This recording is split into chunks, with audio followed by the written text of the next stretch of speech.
Welcome back to my channel. यदि channel पे नए हैं तो चैनल को सब्सक्राइब कीजिए और बेल आइकन दबाना बिल्कुल मत भूलना।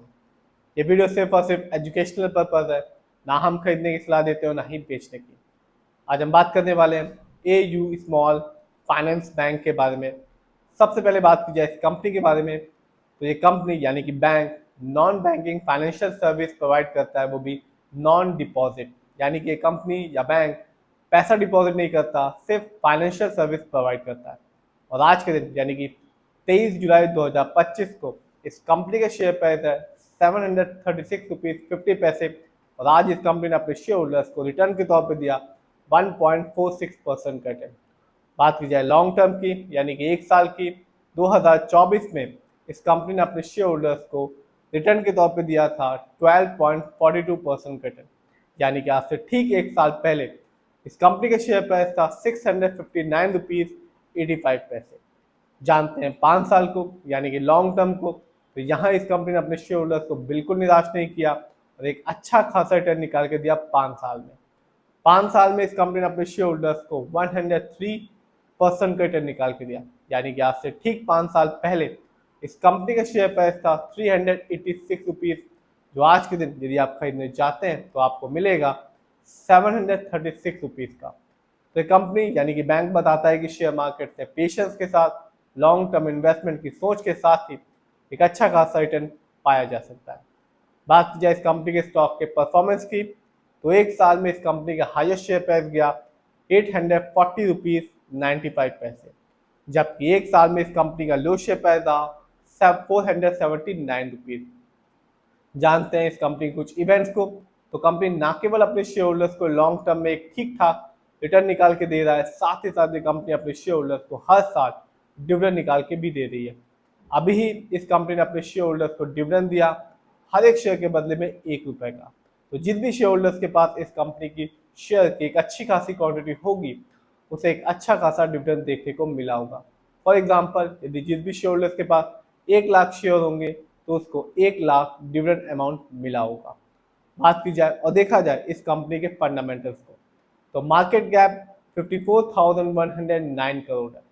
लार्ज कैप की कंपनी है और लार्ज कैप की कंपनी का मार्केट कैप होता है 7,000 करोड़ से लेके 20,000 करोड़ या उससे ज़्यादा।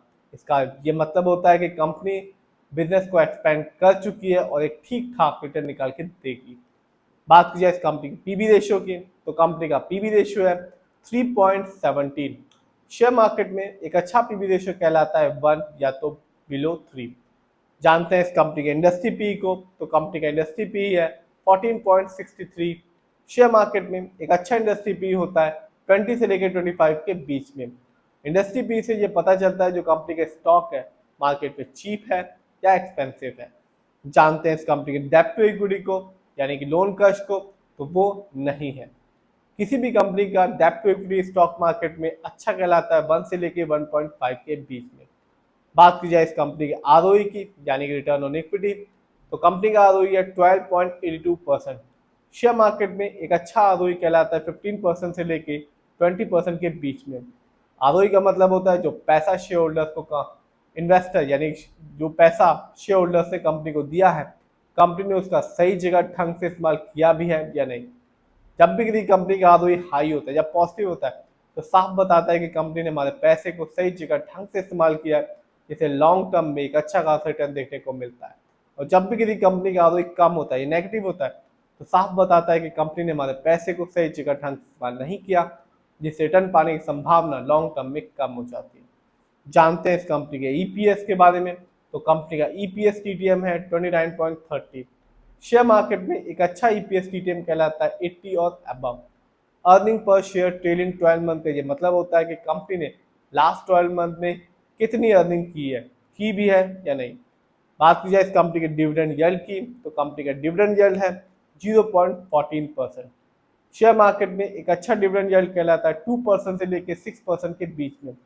हाई डिविडेंड यील्ड अच्छा होता है जो इंडिकेट करता है एक शेयर होल्डर्स को कि इस कंपनी के स्टॉक अपने पोर्टफोलियो में ऐड करना चाहिए।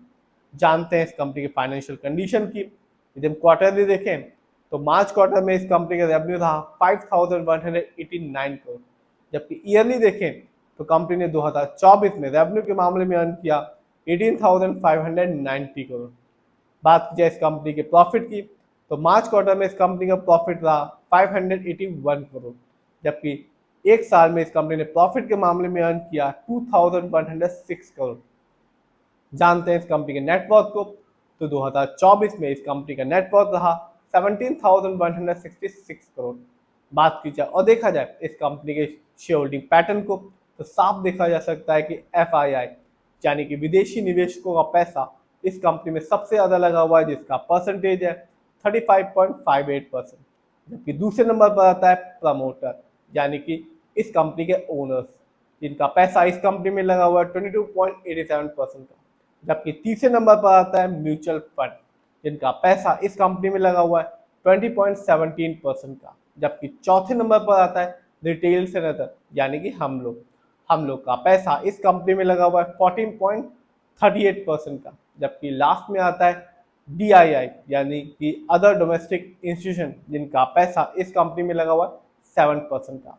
तो कंपनी अपने शेयर होल्डर्स को एक अच्छा खासा कह सकते हैं, एक अच्छा खासा रिटर्न निकाल के दे रही है लॉन्ग टर्म में। साथ ही साथ कंपनी अपने शेयर होल्डर्स को एक अच्छा खासा डिविडेंड भी दे रही है। फिर भी जिस भी कंपनी के शेयर में इन्वेस्ट करें, खुद रिसर्च करें, एनालाइज करें, अपने फाइनेंशियल एडवाइजर की राय लें।